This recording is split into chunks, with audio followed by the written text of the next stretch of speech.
Good evening and thanks for joining us. I'm Ebony Monet. Taking aim at human traffickers, State Senator Tony Atkins was in downtown San Diego today to announce new legislation to crack down on the crime. KPBS reporter Susan Murphy says there are new measures to protect victims. More than 8,100 people in San Diego County are victimized by human traffickers each year. Some of the victims are as young as 12 years old. Wendy Barnes was just 15. When you're in that life, you can't even imagine. There are no more hopes or dreams. You do not dream. There are no hopes in your life. Barnes was trapped in prostitution for 13 years. Now she's an advocate standing beside State Senator Tony Atkins, who is pushing for 3 tough new measures that would help fight the growing crime. The first bill is SB 270.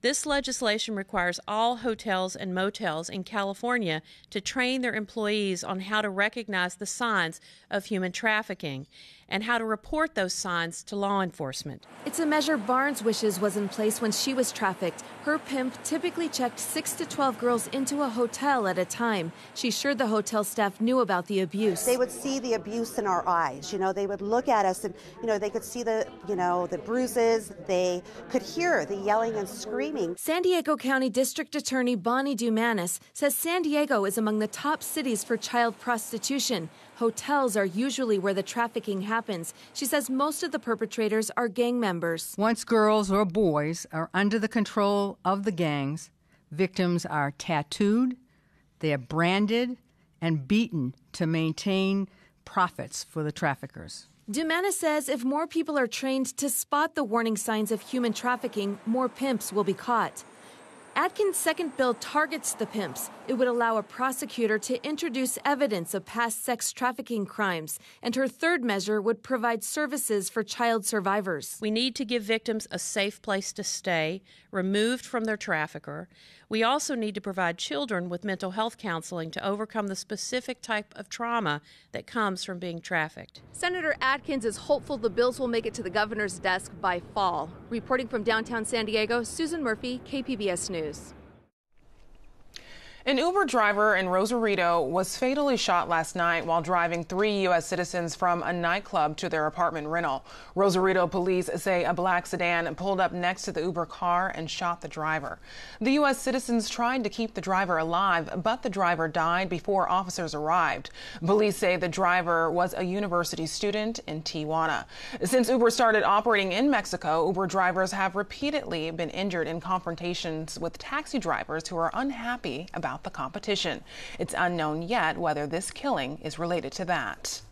A new report from the University of San Diego shows violence in Mexico is climbing back to levels not seen since 2010 and 2011, the country's bloodiest years. The homicide rate was at 21 per 100,000 residents last year, up nearly 22% from the year before. David Shirk of Justice in Mexico says the increase is due largely to the extradition of Joaquin Guzman, or El Chapo. That splintered the Sinaloa cartel and led to the rise of smaller, more violent cartels. Shirk says it has also changed the type of drugs they're trafficking. The shakeup in the Mexican underworld has had ramifications for the kinds of product that are being shipped across the border. And we've seen, as a result of the fragmentation of criminal organizations in Mexico, we've seen more of them looking to homegrown products like heroin. Shirk says the smaller cartels don't have the capacity to transport cocaine from the Andean region. He says this has added to the crisis, the heroin crisis we're seeing in the U.S. Evidence seized from drug cartels ended up in San Diego today. U.S. Coast Guard crews unloaded nearly 6 tons of cocaine from drug raids in the Eastern Pacific in the last 2 months. Coast Guard's officials say the raids are from stepped up patrols and more intelligence resources in the so-called drug transit zones. A federal judge in San Diego finalized a $25 million settlement today in the Trump University case. Class action lawsuits had accused Trump University of misleading students into spending thousands of dollars on real estate advice that didn't live up to expectations. KPBS reporter Jean Guerrero has the story. The ruling by U.S. Judge Gonzalo Curiel dismisses the objection of a class member who wanted to sue President Trump on her own. Trump you, we're through! Trump you, we're through! It allows the 3,700 class members to recoup about 90% of what they spent on Trump University. It really is a great result. Attorney Jason Forge says that although there could be an appeal, his clients are looking forward to getting their money soon. Well, I think elated is not an exaggeration. They're extremely happy. None of them, I think, really understood that this day could ever come, and it is finally setting in that they can finally close the chapter in this very lengthy book. The decision comes after nearly 7 years of litigation. Forge says class members are getting an average of about $6,000 or $7,000 per person. A few are receiving as much as $30,000, and some only about $1,500, depending on how much they spent on Trump University. Curiel is the federal judge who was repeatedly attacked by Trump as biased because of his Mexican roots. In front of the federal courthouse, Jean Guerrero, KPBS News. California lawmakers consider increasing the gas tax to pay for road repairs. If Senate Bill 1 passes, this will be the first increase of its kind in 20-plus years. Today, San Diego lawmakers came together in Balboa Park in support of the bill. They say it would generate a $5 billion a year for road safety improvements. It would increase the gas tax by 12 cents per gallon over 3 years. For the city of San Diego, our preliminary estimate is over $30 million a year would come to the city to fix their roads, which is almost a 30% increase over what we're currently doing. So that's a lot more roads that are repaired, that's a lot more potholes that are filled, a lot more traffic congestion relief that would come. Supporters are pushing for the bill to be passed by April 6th. Today, they told reporters car repairs alone cost California drivers more than $700 million a year due to potholes. Another San Diego County city considers its options in light of stepped-up federal immigration enforcement. Chula Vista will examine the pros and cons of declaring itself a sanctuary or a welcoming city next Tuesday. At this time, officers in Chula Vista do not ask about immigration status when taking calls from the public or during criminal investigations. President Trump's stance on immigration and the environment face stiff opposition from state lawmakers. State Senator Kevin De Leon is on the front lines of California's resistance. From our sister station in San Francisco, KQED's political editor Scott Schaefer talks to the first Latino to lead in the Senate in more than 100 years.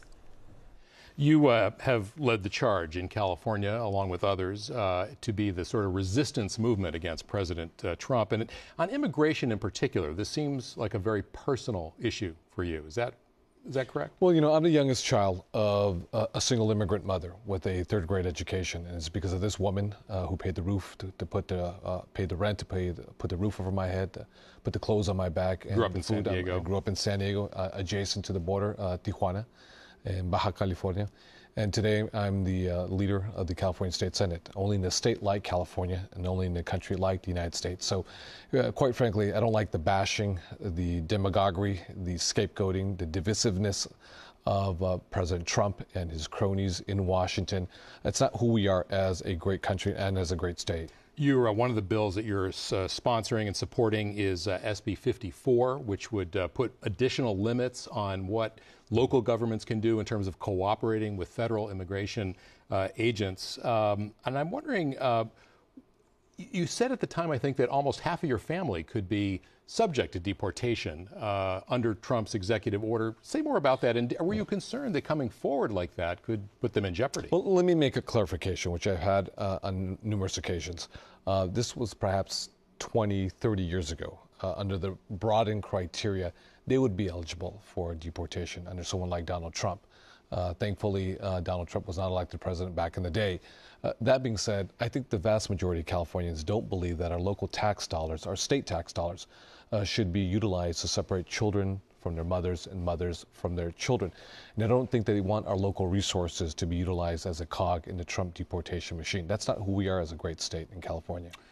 Just this week, the sheriff of Los Angeles County, your county, came out and said he has a lot of empathy for immigrants. He's anti-Trump, he said, but he's concerned that SB 54, this bill that will limit local cooperation with ICE agents, will actually make it worse for immigrants by pushing those raids and those immigration enforcement actions out into the community. What do you say to that? Let me clarify something. He never said that he's anti-Trump. He's never said he's for Trump or against Trump. So I want to be very clear about that with regards to Sheriff Jim McDonald from Los Angeles. Those raids are already happening as we speak. Dreamers have been picked up, young students, DACA students. We heard about the story about the mother, the 26-year-old mother with a brain tumor who was picked up from her bed in the hospital. We already heard about the story of the woman who was at a courthouse trying to secure a temporary restraining order, fleeing domestic violence, and ICE agents were there to pick her up. How did they know? Her husband was the one who actually tipped off the ICE agents. So these types of raids are already actually happening in the community as we speak right now. We're trying to collaborate and cooperate with law enforcement. I will still cooperate and negotiate with law enforcement, but we're trying to find a middle ground so we can protect our working families in California. I want to ask you a personal question. You talked about your family, and there was an article recently in the Sacramento Bee, and we don't have the time to give it the justice that it really deserves. But you were born Kevin Alexander Leon, and when you were about 20, you added Day to your family, to your name. Tell us the story. What is that? What should we take away from that? Well, you know, it's a long journey of trying to find myself, who I am. Again, growing up as the youngest child of a single immigrant mother with a third-grade education, half-sisters and half-sisters from my mother's side, half-sisters from my father's side. For a long time, I thought I was actually an only child. And it was sort of kind of searching for myself and wanting to belong to somebody, wanting to belong to the man who actually produced me along with my mother. And only to realize as an adult, I didn't really have to search any longer, because the one individual who gave me my identity, my strong work ethic, was my mother. It has always been my mother. So did you ever meet your dad? I have met him before. Yeah, we haven't spoken in decades, but I know of him. He's still alive today. How do you think all that shapes you as a legislator? Well, I think it helps inform me my decision-making with regards to helping the most marginalized and what it means to our economic security as a great state, providing access and opportunity to all children, to all students, irrespective of who they are and where they come from, the hue of their skin, or in fact, their legal status. I think I'm an example. And my story perhaps is not unique, actually. It's not unique because it's a story of millions of other Californians, whether you're Irish American, Welsh, Mexican American, Guatemalan, or Chinese. It's a story of Americans. It's a story of immigrants in search of identity and a better life. We continue to follow developments on the president's immigration policies on air and online at kpbs.org. Breezy weather kicked off a cooling trend in San Diego, and mild spring weather continues into the weekend. Erin Calandra has more in tonight's forecast. Well, it was pleasant today, but a bit chillier. I'm sure you could feel the difference. We're about 10 degrees cooler because of all that wind we had in the last 24 hours. Well, that has all pushed off to the east. A couple showers in Las Vegas, but across the coast, everything is pretty mild and quiet. And that's how it looks for our evening tonight. It's going to be a mild night, 55 degrees and clear, but we do still have some strong winds in the mountains. Taking a look at Barango Springs, 27 miles per hour, and Mount Laguna, 24 miles per hour. These winds are going to continue through the night and into tomorrow afternoon, and it could cause some problems on the highways if you're driving to, say, Vegas. For example, make sure you have two hands on the steering wheel because it can get pretty gusty on the highways. Taking a look across the region, we see 55 degrees for your temperature in Barango Springs, Mount Laguna 35, Alpine 40, Ramona 38, and in Poway 45 degrees. So there is a storm over Texas, and it is creating some severe storms ahead of it, but behind it we have nothing but pleasant temperatures, lots of sunshine, and it is going to be gorgeous for your weekend. That's the story for the beginning of the work week as well. We have storms staying far off to the east of the country. Behind it, for us, it's going to remain dry and sunny for the beginning of your work week, so a nice week ahead. On Sunday, in the coast, around the coast, clear, sunny skies, 71 degrees. On Monday, partly sunny but chillier at 67. Temperatures rebound Tuesday, 73 degrees with mostly sunny skies. And on Wednesday, 76 degrees, sunny, warm, and nice. Now, as we take a look at the inland, it's a bit warmer on Sunday, 79 degrees, very pleasant. On Monday, a nice day today. A bit cooler, though, 71. And on Tuesday, 76 degrees. A nice day to be outside. In the mountains, it's always just a bit cooler. Sunday, plenty of sunshine, 63 degrees for your high temperature. It cools down a bit Monday, 58, but sunny. On Tuesday, 61 degrees and lots of sunshine. And on Wednesday, plenty of sun, 68 degrees. Now in the desert, it's always warm in the desert. Make sure you put on your sunblock because it is going to be sunny. On Sunday, 89 degrees for your temperature. Monday, 85. Tuesday, 86. And taking a look at your Wednesday, 90 degrees for your high temperature and lots of sunshine. For KPBS, I am Erin Calandra. The U.S. Forest Service estimates California has lost more than 100 million trees to drought, fire, and invasive beetles. In our own backyard, large oaks that shaded generations of San Diegans at sixth grade camp are now stumps. But today's campers are working to reverse the damage. KPBS education reporter Megan Burks brings us this story. Everybody say what GSOB stands for? Gold-spotted oak beetle. All right, you guys are on it. Yeah. The gold-spotted oak borer. It came to San Diego County and infested firewood about a decade ago and has since taken out tens of thousands of trees weakened by drought, many of them in the state parks where scientist Mason Highland works. We all know that the gold-spotted oak borer is an issue, and it's something that causes harm to the tree. But do we know how it causes harm to the tree? Last year, Highland began teaching students about the pest at the Cuyamaca Outdoor School, where local sixth graders spend a week at camp. Today, students stand in a sunny amphitheater, their arms outstretched like branches that once shaded the area. So we have these leaves up here that are photosynthesizing. Highland leads them in stretches that simulate how a tree works, starting with the xylem that brings water to the leaves. When you go up, you say xylem. So it goes all the way up xylem, right? And then the second set of tubes is taking all of those sugars that we make. It's called phloem, and that goes down and stores energy back in our roots. So you have phloem that goes down, right? And then you go up and say xylem, right? And phloem, yeah, great. The GSOB interrupts all that. And water can't get up, sugars can't go down, and the tree starts to die, right? The camp alone has cut down about 30 dead trees that pose risks to structures and people. It's partnered with Highland and the California State Parks to reforest the area and teach a little science along the way. We've had students just like you guys help us collect acorns last fall. We had them do a float test where they were figuring out which ones were viable acorns and which ones were not. And then we put them into a plastic bag with a wet paper towel, and we put them into a refrigerator to germinate. Delicate white sprouts have emerged from the woody seeds. It's time to plant. There's your acorns right there. Thank you. You're making like a little bed for your baby trees. Yeah. And then a well for them to have water.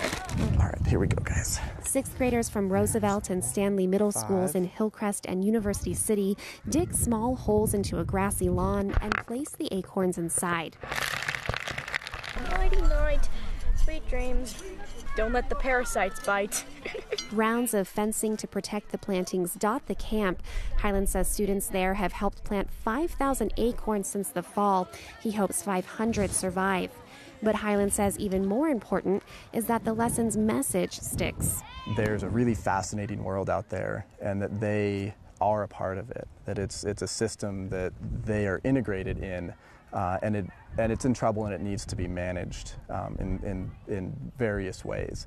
And so without the next generation growing up, or future generations growing up, using this information to make decisions, our programs won't continue on into the future. Like right there. 12-year-old Tegan Brokaw says she plans to tell her family and friends back home how the oaks sustain wildlife and even humans with oxygen. It's really interesting and also sort of sad because the oak tree is the key element for all this nature and the forest and stuff, and we want to keep that alive so that we can have things to look at and come to see when we're here, as well as other students. One of those animals that rely on the oaks paid the students a visit. I have someone who is very, very appreciative of all the scientific work you guys just learned and did. Camp staff rewarded the students with a close-up look at a western screech owl. It's one of 3 owl species still present in Cuyamaca Rancho State Park. Highland says 2 others, the California spotted owl and the saw-whet owl, haven't been seen for some time. So this tree was infested with G-sob, and when it died, it was cut down. The G-sob, or gold-spotted oak borer that decimated their habitat, isn't going anywhere. But Highland says the new trees might fend them off. The beetles prefer the old-growth oaks that dominated the county's hillsides before the die-off. Megan Burks, KPBS News. The latest Old Globe production marks a pivotal moment in theater history when an African-American actor first played Othello. KPBS arts reporter Beth Accomando takes a look at the performance, and she has more. Consider this. In 1964, Sidney Poitier became the first African-American to win an Academy Award for Best Actor for his performance in Lilies of the Field. But the following year, Laurence Olivier would appear in blackface to play Othello, for which he received his 7th Best Actor nomination. I think, how bizarre. So there's Laurence Olivier and there's Sidney Poitier. It's not long ago at all, no. That's right. Just 5 decades ago, mainstream audiences found it acceptable to have a white actor in blackface on screen. In fact, that had been the accepted convention for playing Othello on stage for centuries, which is why playwright Lolita Chakrabarty wanted to look back to 1833 and a pivotal moment in theater history. May I present Mr. Ira Aldridge? Hello. One of the greatest gifts that Lolita has given to this material is presented this unknown story about a man named Ira Aldridge, who is one of the greatest Shakespeare actors of our lifetime, but no one really knows about him. Kind of saddened me that he wasn't remembered like he deserved to be. So this feels like, we're kind of giving him his due. Stafford Arima is directing Albert Jones as Ira Aldridge in Chakrabarty's play Red Velvet at the Old Globe Theater. It's a memory play in which a 60-year-old Aldridge looks back to the groundbreaking moment when he became the first black actor to play Othello on the elite British stage. Imagine a theatre at that time. Gaslighting was just being introduced. So it was candlelight, paraffin, fumes, huge spaces, 2,000-seater. In order to be seen, you would have to face front. You'd have to speak out so that you could hit the cheap seats at the back, and you would have to make big shapes with your body, your arms, so there were all this gesture theatre. That was the context into which he came into acting. So what rules do you propose to break, Mr. Aldridge? I think if we trust each other, we'll know when we get there. So I may play how I feel? Absolutely. The play's concerned not just with issues of race, but also with a discussion of the craft of acting, says actress Allison Mack. You get to see sort of the teapot style of acting next to a more domestic style of acting and the transformation of one style to the next. I mean, the show is very much about looking at how you can push the envelope in order to step into the next evolution of artistry and expression. There was an acting style that Aldridge performed in that probably was very similar to Marlon Brando when he graced the stage in A Streetcar Named Desire. One critic describes, how can you describe this great actor? It's like taking water from the sea with a spoon. Descriptions like that, you just think, whoa, he must have been phenomenal. Shed dangers with you! Well, it was a big deal because it went against anything that they had experienced, the London audience, but I think it also kind of shook the culture. I mean, he broke through one of the biggest barriers ever set for black artisans. So it was much larger than just getting on stage for a few performances. It affected people. And when he went onto that stage and inevitably performed the role of Othello, the audience goes ballistic. They got 3 standing ovations, like the crowd kind of ate it up. But not mainstream theater critics, whose scathing reviews ignored Aldrich's performance and instead focused on his ethnicity. But owing to the shape of his lips, it is utterly impossible for him to pronounce English in a manner to satisfy even the unfastidious ears of the gallery.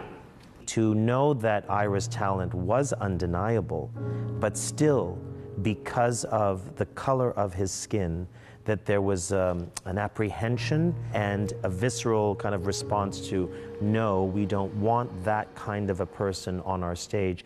That disappointed me, because for me, the arts have always been, and I pride myself in being part of a community that is open. But that artistic community of the British theater world would not open its doors to another African-American performer for almost a century, which may be further proof of how ahead of his time Aldrich was.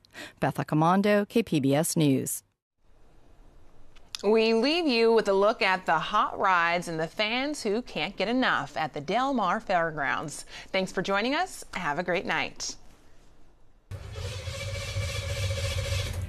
Oh, I forgot to turn the key on. There we go. It helps when you turn the key on. My name is Kenny King. It's the 1964 Chevy Bel Air. I'm gonna be a movie star. There's a lot of other cars a whole lot nicer than mine. I know most of the people, so it's like a social thing, you know. That's Kirby. This is Kirby. How you doing? You want to see his El Camino? Makes my car look like a shiny turd. I guarantee this was one of the nicer ones. This is the Pro Street car I'm telling you about. See the big blower? There he is. Jimmy, come here. Once in a while we have a beer or two. Yeah? Or four. I don't know where Chuck is.